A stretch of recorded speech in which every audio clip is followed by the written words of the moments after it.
Have a special day to all students. तो आज आ गए हम लोग electric charges and electric field के लेक्चर नंबर 8 में। तो हम लोगों ने 7 लेक्चर में पढ़ा था कि इलेक्ट्रिक फ्लक्स क्या होता है। तो आज हम लोग जानेंगे कि इलेक्ट्रिक फ्लक्स का यूज करके हम गॉस लॉ को कैसे समझेंगे। ठीक है, तो गॉस लॉ की मदद से कैसे निकालेंगे इलेक्ट्रिक फ्लक्स, उस पर कुछ क्वेश्चन ले लेंगे। ठीक है, तो आप लोगों का स्वागत है आपके और हमारे चैनल द कॉन्सेप्चुअल एकेडमी में। तो शुरू करते हैं। गॉस लॉ से पहले आप गॉस लॉ को फील कीजिए। तो फील कराने के लिए हम क्वेश्चन लेते हैं। क्वेश्चन क्या है कि एक हम लेते हैं स्फीयर। ठीक है, एक स्फीयर लिए, मान लो ये स्फीयर होगा ऐसे। अच्छा, ये स्फीयर हुआ ऐसे। इसके सेंटर में एक चार्ज है क्यू। में चार्ज क्या है? क्यू। क्यू चार्ज है। आप लोग को हम बताए थे इलेक्ट्रिक फ्लक्स में कि जो एरिया वेक्टर होता है वो सरफेस के परपेंडिकुलर होता है, अपर सरफेस के। तो स्फीयर का जो अपर सरफेस है इसके परपेंडिकुलर क्या होगा? Area vector. एरिया वेक्टर ऐसे होगा, ये हो गया एरिया वेक्टर। स्मॉल सा एरिया वेक्टर होगा ना, क्योंकि बहुत सारा एरिया, उसका एरिया होगा सरफेस एरिया। और इसमें से इसका छोटा सा टुकड़ा काटा है, स्मॉल सा एरिया, यानी कि डी ए वेक्टर होगा। डी ए वेक्टर होगा, ठीक है। और इस चार्ज की वजह से इलेक्ट्रिक फील्ड भी ऐसे निकल रहा होगा। इलेक्ट्रिक फील्ड के बारे में बताते हैं आप लोग को, इलेक्ट्रिक फील्ड के प्रॉपर्टीज के बारे में। Electric field perpendicular to the surface होता है, बताया था ना। चलो, तो ये क्या होगा? इलेक्ट्रिक फील्ड भी ऐसे। अब जहां तक हम लोग पढ़े हैं, अच्छा देखो, छोटा सा टुकड़ा काटे हैं, इसके वजह से स्मॉल सा इलेक्ट्रिक फ्लक्स उत्पन्न होगा। स्मॉल सा इलेक्ट्रिक फ्लक्स, तो स्मॉल सा इलेक्ट्रिक फ्लक्स का फॉर्मूला क्या लिख सकते हैं? D phi. स्मॉल सा इलेक्ट्रिक फ्लक्स अगर होता नेट निकालना है तो फिर इसका इंटीग्रेट कर देंगे, पहले डी फाई निकाल लेते हैं। इसके लिए हम क्या ले सकते हैं? हमको पता है फॉर्मूला इसका कि ई डी ए कॉस थीटा। ठीक है, तो ई डी ए हो गया, ई डी ए कॉस थीटा। तो कॉस 0 डिग्री, डी ए भी इधर, इलेक्ट्रिक फील्ड भी इधर, कॉस 0 डिग्री। कॉस 0 डिग्री क्या आया? ई डी ए। ई डी ए आया क्या? मेरा स्मॉल सा इलेक्ट्रिक फ्लक्स। अब निकाला है net electric flux. Net electric flux कैसे निकलेगा? देखिए, नेट इलेक्ट्रिक फ्लक्स यानी कि लिखते हैं फाई नेट इक्वल टू क्या होगा? इसका इंटीग्रेट कर देंगे हम, इसका इंटीग्रेट कर देंगे, यानी इंटीग्रेशन ऑफ स्मॉल सा इलेक्ट्रिक फ्लक्स क्या होगा? इंटीग्रेशन ऑफ ई डी हो जाएगा, इंटीग्रेशन ऑफ ई डी ए। अब देखो, इलेक्ट्रिक फील्ड तो कांस्टेंट है। इलेक्ट्रिक फील्ड हर एक पॉइंट पे, तो हर एक पॉइंट पे डिस्टेंस सेम है, तो हर एक पॉइंट पे इलेक्ट्रिक फील्ड चार्ज भी वही है, डिस्टेंस भी सेम है। इलेक्ट्रिक फील्ड तो कांस्टेंट होगा। अरे इलेक्ट्रिक फील्ड को टू के क्यू अपॉन आर स्क्वायर, समझे कि नहीं? हाँ बोलो। चलो, क्या हुआ? इलेक्ट्रिक फील्ड कांस्टेंट है, बाहर निकल जाएगा, बाहर निकल गया, इलेक्ट्रिक फील्ड बाहर निकल गया। अच्छा, और इंटीग्रेशन क्या बचा? Integration of D A, integration of D ए, सही है। ई का क्या हुआ? ई का वैल्यू कर दो, क्या होता है ई का value? K Q upon R square, K Q upon R square. R क्या है? मतलब डिस्टेंस यहाँ से कुछ होगा, इसे मानते हैं आर स्क्वायर। अच्छा, और ए क्या है? ए है एरिया। सरफेस एरिया कितना होता है स्फीयर का? 4 पाई आर स्क्वायर इंटू 4, चाहे क्यू स्मॉल क्यू है ना, स्मॉल क्यू। अच्छा, 4 पाई आर स्क्वायर, सही है। अच्छा, के का वैल्यू भर दीजिए यहाँ पर, क्या होगा? 1/4 pi epsilon naught into Q. R square से आर स्क्वायर कट जाएगा ना यहाँ पे, और क्या बचा ऊपर? 4 पाई है ना, 4 पाई, 4 बाई 4 कट गया। फाइनल आंसर क्या आया? फाइनल आंसर आया Q upon epsilon not, Q upon epsilon not. यानी कि इलेक्ट्रिक फ्लक्स किसी स्फीयर में हमको निकालना है जिसके अंदर चार्ज क्यू है, तो इलेक्ट्रिक फ्लक्स कितना आता है? Q upon epsilon not. यहीं से गॉस लॉ का उत्पत्ति हुआ। गॉस लॉ यहाँ से फील कर पाओगे आप, यही गॉस लॉ है, क्यू अपॉन इप्सिलॉन नॉट। ठीक है, यही गॉस लॉ है।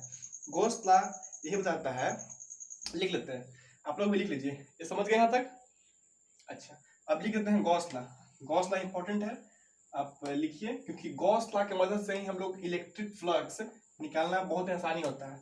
उसके बिना मदद से इलेक्ट्रिक फ्लक्स निकालना बहुत मुश्किल होगा, सही है। तो गॉस लॉ आप लोग लिखो,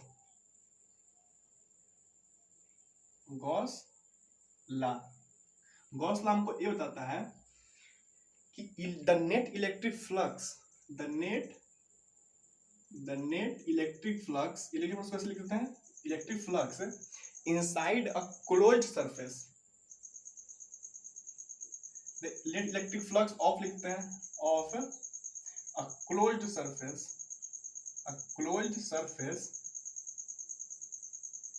is 1 by epsilon naught times the net charge, the total charge enclosed in the closed surface, enclosed in the closed surface,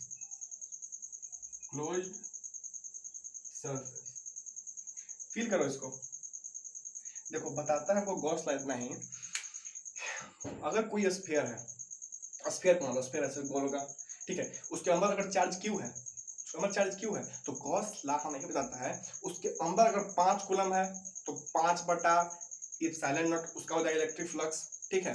Gauss law बताया हमको कि गॉस लॉ ये बताया कि इलेक्ट्रिक फ्लक्स अगर किसी भी हमको क्लोज सरफेस में हो गया 3D सरफेस, क्लोज मतलब 3D, जैसे कि स्फीयर हो गया, क्यूब हो गया, क्यूबॉइड हो गया, सिलेंडर हो गया, ठीक है, तो ऐसे 3D सरफेस, ठीक ना। तो अगर किसी भी 3D सरफेस, 3D फिगर, किसी भी 3D फिगर ले लें, अगर 3D फिगर के अंदर चार्ज क्यू है तो उसका नेट इलेक्ट्रिक फ्लक्स Q/ε0 होता है, या फिर इसको 1 by ε0 times the total charge enclosed by the 3D surface भी बोल सकते हैं। समझे यहाँ तक? नहीं समझे ना? अब हम लोग समझ गए कि अगर एग्जांपल देखो, समझो एक छोटा सा स्फीयर है, ठीक है, छोटा सा स्फीयर है, यहाँ पर चार्ज क्यू है, कोई बोले कि इसको मान लो फर्स्ट स्फीयर का कितना है इलेक्ट्रिक फ्लक्स, तो कुछ नहीं करना है, अब E.D वाला कुछ नहीं करना है, आराम से आप बोल दो कि इसका इलेक्ट्रिक फ्लक्स Q/ε0 होता है। अच्छा अब बताओ, अब क्यू बीच में ही है, ठीक है, और दूसरा स्फीयर लेनी है, वैसे मान लो ये जो सेकेंड स्फीयर है इसका कितना होगा इलेक्ट्रिक फ्लक्स, तो इसका भी कितना होगा इलेक्ट्रिक फ्लक्स Q/ε0, डिपेंड नहीं करता कि साइज कितना बड़ा है, बस उसके सेंटर में रहना चाहिए, यानी कि सिमेट्रिकल होना चाहिए, जितना ऊपर है तो नीचे, मतलब बीच में सेंटर में होना चाहिए, ठीक है। एक और ले लेते हैं, तो क्या होता है, इसका भी कितना होगा इलेक्ट्रिक फ्लक्स, कितना होता है Q/ε0, इतना ही होता, सही है, समझ गए। चलो अब क्या है, या मतलब कि अब गॉस लॉ के भी कुछ लिमिटेशन है, मतलब इसके नॉट वर्थ द पॉइंट है जो आपको फॉलो करना चाहिए, अगर वो नहीं है, वो जो पॉइंट अभी लिखवाएंगे, अगर वो नहीं है तो गॉस लॉ एप्लीकेबल नहीं होगा, समझे यहाँ तक? चलो अच्छा, तो अब क्या है, गॉस लॉ तो हो गया, और हम लोग पढ़ेंगे कुछ कि लिमिटेशन या फिर not worth the point of Gauss law इसका पॉइंट क्या है, गॉस लॉ तभी एप्लीकेबल होगा जब जो इलेक्ट्रिक फील्ड है ना वो हर एक पॉइंट पर सेम हो, जैसे कि बता रहे हैं आपको कि हम अभी लिए स्फीयर लिए, ये स्फीयर का अगर चार्ज सेंटर में क्यू है, सेंटर में चार्ज कितना है क्यू है, तब बताइए जो इलेक्ट्रिक फील्ड इस चार्ज की वजह से है ना, इस पॉइंट पे या फिर किसी भी पॉइंट पे इलेक्ट्रिक फील्ड सेम होना चाहिए, ठीक है, बोलिए देना। अच्छा यहाँ तो ठीक है, अब क्या है मेन चीज, ये हो गया फर्स्ट चीज। अच्छा सेकंड चीज क्या है, पहले से क्या हुआ कि electric field at the all points must be same, second point ये है कि जो चार्ज क्यू है ना वो सिमेट्रिकल होना चाहिए, नहीं समझे, फील करो, मान लो हम बोले कि चार्ज ये क्यू यहाँ पर होता, तो अब ये पॉसिबल नहीं था, तब आपको कोई बोलता कि इलेक्ट्रिक फ्लक्स निकालो, तो आप लिखते Q/ε0, तो ये गलती हो जाता है, क्यों, क्योंकि यहाँ पर चार्ज सिमेट्रिकल नहीं है, सिमेट्रिकल का मतलब एकदम बीच में, उसका चारों तरफ जो सेम होना चाहिए, ऊपर जितना होगा एरिया उतना नीचे होना चाहिए, जितना हर एक बाउंड्री से उसका डिस्टेंस सेम होना चाहिए, इसको बोलते हैं सिमेट्रिकल, एकदम सेंटर में हो, सब कुछ इक्वल हो, वहाँ पर सिमेट्रिकल नहीं है, ये नहीं होगा, यानी हम लोग तो दूसरा बात क्या जानना है कि चार्ज मस्ट बी सिमेट्रिकल, ठीक है। अच्छा अब क्या है तीसरा चीज, और क्या है तीसरा चीज ये है कि जो गॉसियन सरफेस है या फिर उसको 3D सरफेस या फिर क्लोज सरफेस, आप जो बोलना है वो बोल सकते हैं, वो जो है थर्ड पॉइंट क्या बोले हम कि गॉसियन सरफेस या 3D सरफेस या क्लोज सरफेस एक कभी भी चार्ज को क्रॉस करते हुए नहीं गुजरनी चाहिए, नहीं समझे। देखो एक चार्ज क्यू है मान लो, और हम बोले कि स्फीयर ऐसे होगा, अब निकालो इलेक्ट्रिक फ्लक्स, तो कुछ होंगे क्यू अपॉन एप्सिलॉन नॉट। गलती गलती, क्या बोले हम कि जो क्यू है क्यू से गुजरना नहीं चाहिए, जो गॉसियन सरफेस है गुजरना नहीं चाहिए, सही है। चलो ये 3 पॉइंट है, अगर 3 पॉइंट को हम फॉलो करते हैं तो कुछ दिक्कत नहीं है। चलो देखो अब क्या है, एक बहुत ही अच्छा क्वेश्चन है, ठीक है। क्वेश्चन क्या है, देखो हम एक क्यूब लेते हैं, एक क्यूब लेते हैं, क्वेश्चन दे देते हैं। अच्छा एक हम क्यूब लेते हैं, एक क्यूब ले ऐसे,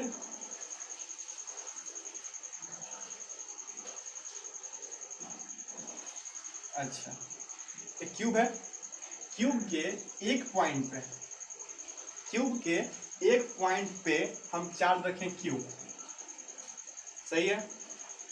चलो चार्ज क्यों रखें, तो अब बताइए इस क्यूब के इस सरफेस से कितना इलेक्ट्रिक फ्लक्स आएगा। इस सरफेस से हम बात कर रहे हैं, इस सरफेस पे कितना इलेक्ट्रिक फ्लक्स होगा, कितना होगा, कोशिश करो। हो गया, चलो देखो अब हम लोग चलते हैं 12th क्लास के केमिस्ट्री में। वहां पर हम लोग क्या पढ़े थे कि जो एक पढ़ते ना फर्स्ट चैप्टर में सॉल्यूशन में कि जो कॉर्नर पर होता है एटम वह 1/8 टाइम्स होता है, उसका एक मतलब 8वां हिस्सा होता है, एक का 8वां हिस्सा यहाँ पर प्रेजेंट होता है। तो हम लोग क्या पढ़े थे कि गॉस लॉ तभी एप्लीकेबल है जब वो सिमेट्रिकल हो, ये नहीं कि एक आधा यहीं पर है, नहीं इसके जैसा एकदम ये बीच में होना चाहिए और इसके चारों तरफ एकदम इक्वल होना चाहिए, इक्वल होना चाहिए, एकदम कॉर्नर में बैठा हुआ है नहीं, हमको इसको सिमेट्रिकल करना पड़ेगा। तो सिमेट्रिकल करने के लिए हम क्या करें, हम 8 गो ऐसा ऐसा क्यूब लाकर रखेंगे, ठीक है। तो एक क्यूब लेके आए और इसके ऊपर ऐसे रखें, एक क्यूब और लेके आए ऐसे पीछे वाला इधर इधर इधर रख दिए ऐसे, और एक क्यूब और लेके आए जो इधर रखें, इधर, सही है। अब देखो 3 रखें और ऐसे ही एक ऊपर फिर इसके ऊपर ऐसे करके 8 गो रखेंगे। पता होगा आपको, अगर आपने सॉलिड स्ट्रक्चर पढ़ा होगा आपको पता होगा कि यहाँ पर अगर हम लोग को 8 गो और रखना पड़ता है, 8 गो और रखेंगे क्यूब अगर, तब जाकर यहाँ पर एक सिंगल सा क्यूब होगा, समझे। अरे क्यूब का हिस्सा कॉर्नर पर रखा हुआ था, हम लोग जानते हैं कि क्यूब का एक कॉर्नर पर 1/8 कोई 1/8 हिस्सा ही ये एक कॉर्नर पर रहता है।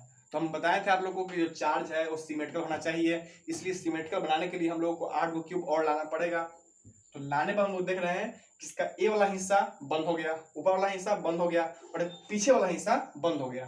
खुला कौन कौन वाला है, एक इधर वाला, ये वाला खुला है ओपन, एक इधर वाला ओपन है और एक नीचे वाला ओपन है, एक आगे वाला ओपन है, नीचे वाला और एक इधर वाला, 3 वाला ओपन हिस्सा है। अब बताओ इलेक्ट्रिक फ्लक्स हम लोग पढ़े थे, इलेक्ट्रिक फ्लक्स होता क्या है कि इलेक्ट्रिक फील्ड लाइंस किसी भी एरिया से कितना इलेक्ट्रिक फील्ड लाइंस गुजर रहा है, सही है ना। तो अब सोचो पहले देखो तुम जब हम 8 को लेके आए कौन, तब कितना हुआ इलेक्ट्रिक फ्लक्स, तब तो हो गया बीच में, यानी कि इलेक्ट्रिक फ्लक्स ड्यू टू 8 कोण इक्वल टू कितना हुआ, Q अपॉन एप्सिलॉन नॉट। वहां तो गॉस लॉ एप्लीकेबल है, सही है ना।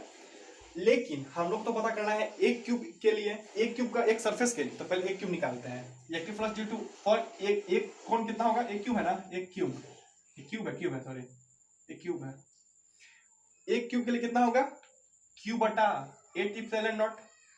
अच्छा अब बताओ ये जो Q बटा 8 एप्सिलॉन नॉट है वो कितने सरफेस के लिए, कितने सरफेस के लिए, एक सरफेस के लिए, 2 सरफेस के लिए और 3 सरफेस के लिए, बस 3 सरफेस के लिए ही इतना है, सही है ना। 3 सरफेस के लिए ही इतना है क्योंकि इसका 3 सरफेस बंद हो गया है, ऊपर क्यूब लगा दिए तब तो वहां से इलेक्ट्रिक फील्ड लाइंस पारी नहीं हो रहा है, वो तो बंद हो गया, क्लोज है। ओपन कौन है, इधर वाला, नीचे वाला और इधर वाला, तो 3 से ही इलेक्ट्रिक फ्लक्स पॉसिबल है। यानी कि हमको निकालना है अगर इस सरफेस से, तो क्या होगा कि इलेक्ट्रिक फ्लक्स ड्यू टू या फिर electric flux from first plate या फिर first surface, second surface, third surface, तीनों का तो बराबर ही होगा। तो हम लोग जान गए कि थ्री फेस का कितना होगा Q अपॉन 8 एप्सिलॉन नॉट। तो electric flux due to first face का कितना आएगा Q अपॉन 24 इप्सिलॉन नॉट, 3 का 1 क्यू बटा 8 इप्सिलॉन नॉट, तो 1 का क्यू बटा 24 इप्सिलॉन नॉट। सही है, समझे? चलो एक चीज और है, जरा ध्यान देना। वो चीज ये है कि बहुत लोग का कंफ्यूजन ये आता है कि इलेक्ट्रिक फ्लक्स आप निकालेंगे दो तरीके से, एक होगा गॉस लॉ की मदद से, और एक जो हम लोग पढ़े हैं phi equal to E dot D A, E D A cos theta. तो दोनों में हल्का सा हल्का डिफरेंट है, ध्यान दो। मान लो अगर ये कोई सरफेस है ऐसे, ठीक है, मान लो ये 3D सरफेस है, ठीक है, यहाँ पर चार्ज Q1 है, यहाँ पर चार्ज Q2 है, यहाँ पर चार्ज Q3 है। सही है, यहाँ पर Q1, यहाँ पर Q2, यहाँ पर Q3। अगर आपको बोले कि निकालो इलेक्ट्रिक फ्लक्स, तो आप तो समझदार हो, आप लगाओगे गॉस लॉ। गॉस लॉ क्या बोलता है? गॉस लॉ ही बोलता है कि the net electric flux is 1 by epsilon not times the net charge enclosed by a 3D surface. तो इसके अंदर कितना चार्ज है? Q1 प्लस Q2, तो Q1 प्लस Q2, इसका क्या 1 बाई एप्सिलॉन नॉट टाइम्स, यानी कि बाई एप्सिलॉन नॉट। सही है यहाँ तक? यानी कि इलेक्ट्रिक फ्लक्स गॉस लॉ के अनुसार उसी दो चार्जेस की वजह से होगा, उसी भी चार्जेस की वजह से होगा। दो यहाँ पर इसलिए दो बोले, लेकिन ज्यादा से ज्यादा होता इसके अंदर अगर, तो उतने चार्जेस के वजह से होता जितने चार्जेस इसके अंदर हो। ठीक है, अब हम लोग ध्यान दे रहे हैं इलेक्ट्रिक फ्लक्स अगर हम निकालें अपने तरीके से, ई डॉट डी ए वाला, तो ई डॉट डी ए या फिर ई D A cos theta, E D A cos theta या फिर ई डॉट डी ए बोल सकते हैं, क्योंकि डॉट होता है तो कॉस्ट आ जाता है। सही है ना, पता है ना तक? अच्छा, तो अब बताओ ये जो इलेक्ट्रिक फ्लक्स यहाँ पर है, सॉरी ये जो इलेक्ट्रिक फील्ड यहाँ पर है, इलेक्ट्रिक फील्ड यहाँ पे है, ये सिर्फ और सिर्फ Q1 और Q2 की वजह से नहीं है। इलेक्ट्रिक फील्ड यहाँ पे Q1, Q2 और Q3 तीनों की वजह से है। यानी कि यहाँ पर हमको बोले इलेक्ट्रिक फील्ड क्या है, तो यह ई नेट है, E net due to Q1, Q2 and Q3। यहाँ पर जो इलेक्ट्रिक फील्ड है और नेट इलेक्ट्रिक फील्ड है तीनों चार्ज की वजह से। लेकिन अगर गॉस लॉ के अनुसार हम करें तो वहां पर सिर्फ और सिर्फ हमको Q1 प्लस Q2 यानी जो उसके इनक्लोज्ड है बस उसी पे ध्यान देना है। सही है ना, उसी पे ध्यान देना है। चलो अब आज देख लेते हैं एक और चीज। मान लो आप गॉस लॉ के फील करो, मतलब गॉस लॉ तो समझ ही गए होंगे। अब इस पे क्वेश्चन ले लेते हैं। क्वेश्चन है कि एक हम रड लिए, ठीक है, रड लिए ऐसे रड होगा। अच्छा, इस पे प्लस पॉजिटिव चार्ज होंगे, मान लो ऐसे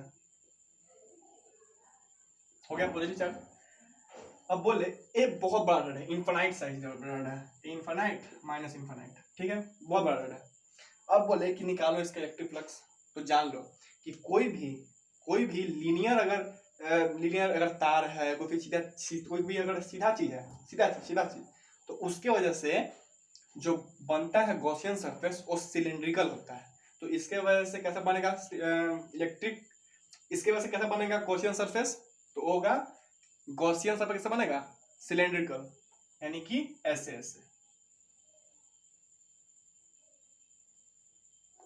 ये बनेगा सिलिंड्रिकल। ठीक है ना, सिलिंड्रिकल बन रहा है, ऐसे सिलिंड्रिकल बनता है। देख कुछ आपको याद करना पड़ेगा कि क्यों ऐसा नहीं है। मतलब फिजिसिस्ट ने बोला कि ये जो लीनियर अगर है, लीनियर चार्ज अगर है, ठीक है, लीनियर चार्ज पर कोई चार्ज अगर मतलब लीनियर सीधा पर डिस्ट्रीब्यूट है, तब वहां पर गॉसियन सरफेस क्या बनता है? सिलिंड्रिकल। सही है। अब बताओ इस पॉजिटिव की वजह से ऐसे निकाला हुआ इलेक्ट्रिक फील्ड, ऐसे सही है, और यहां से बन रहा होगा ऐसे। मान लो यहां से इसका लेंथ कितना होगा? L मान लो, और जो बना सिलेंडर इसका रेडियस होगा R, मान लो R। अब बताओ इसके कितने होंगे सरफेस? सिलेंडर है, एक ऊपर वाला सरफेस, एक नीचे वाला, एक curve surface area, curve surface होगा 3 सरफेस। तो इसके वजह से कैसे बनेगा एरिया वेक्टर? नीचे की ओर डी, मतलब एरिया वेक्टर बना DA नीचे की ओर। यहां से कैसे बनेगा? ऊपर की ओर DA। और देखो कर्व सरफेस की वजह से कैसे बनेगा? ऐसे, एकदम उसके सरफेस, कर्व सरफेस ऐसे है, इसको ऐसे, मतलब कर्व सरफेस ऐसे है, ठीक है, तो ऐसे या फिर ऐसे, यानी कि या ऐसे बन सकता है एरिया वेक्टर, या फिर ऐसे बन सकता है, ठीक है, एरिया वेक्टर। बताओ इससे कितने हुए सरफेस, ये हुए मतलब electric flux due to first surface, electric flux due to second surface, electric flux due to second third surface, ऐसे कर लेते हैं, ठीक है। तो देखो फर्स्ट सरफेस के वजह से कितना होगा इलेक्ट्रिक फ्लक्स, पहले आप जान लो, पहले आप गॉस लॉ का उपयोग कर लो, Gauss law, according to Gauss law, according to Gauss law, Gauss law में क्या बोलता है, इलेक्ट्रिक फ्लक्स इक्वल टू जितना चार्ज अंदर है उतना बाई एप्सिलॉन नॉट, ठीक है ना। तो कितना चार्ज होगा, मान लो क्यू चार्ज होगा, बहुत सारे चार्ज हैं पर हम क्यू लेते हैं यहाँ पे, ठीक है, क्यू अपॉन एप्सिलॉन नॉट, इसको मान लो इक्वेशन 1, ठीक है।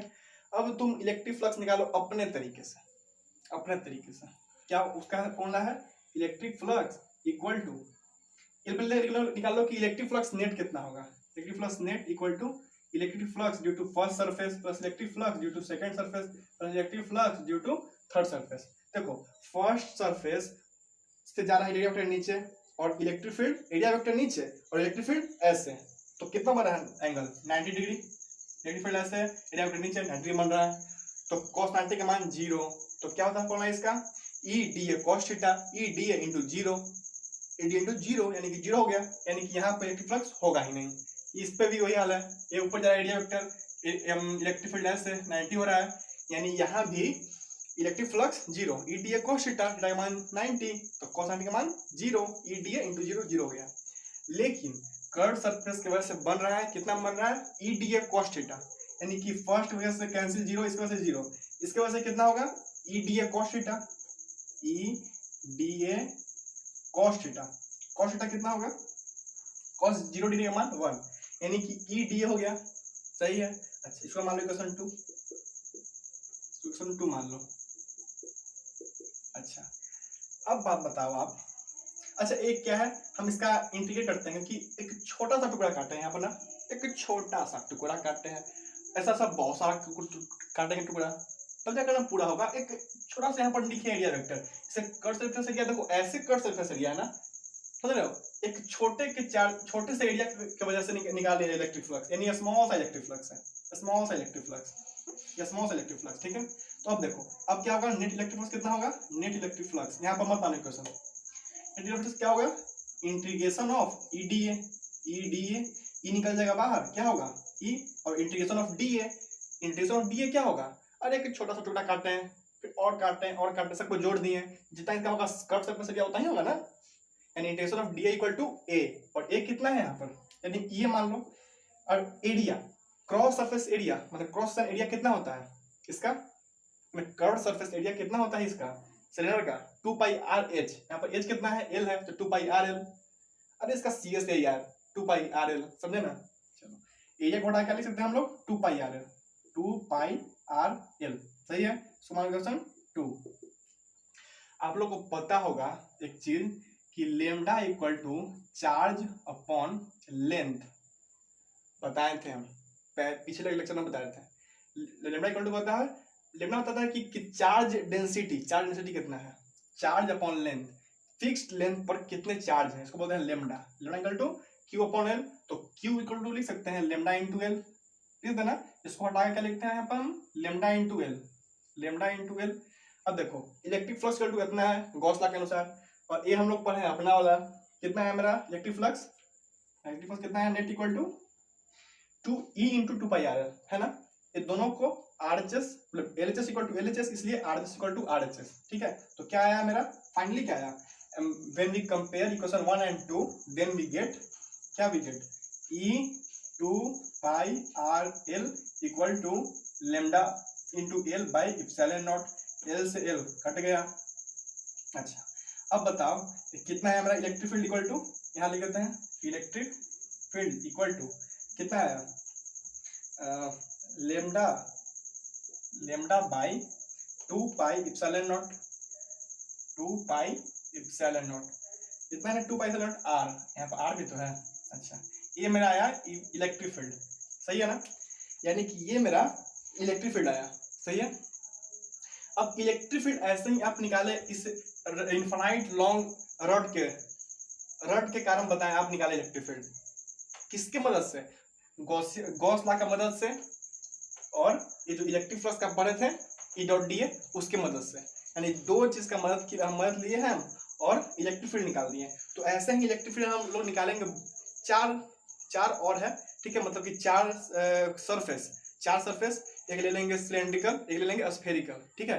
तो नेक्स्ट लेक्चर में बता देंगे कि जो चार अलग अलग जो हैं मतलब क्या बोलते हैं उसको, गॉसियन सरफेस, उसके वजह से क्या क्या हो सकता है इलेक्ट्रिक फील्ड। बस इलेक्ट्रिक फ्लक्स का ये जो दो फॉर्मूला हम लोग को अभी तक पढ़े हैं, Q/ε0 और एक कौन E.dA, ये दोनों का हेल्प लेकर, ठीक है।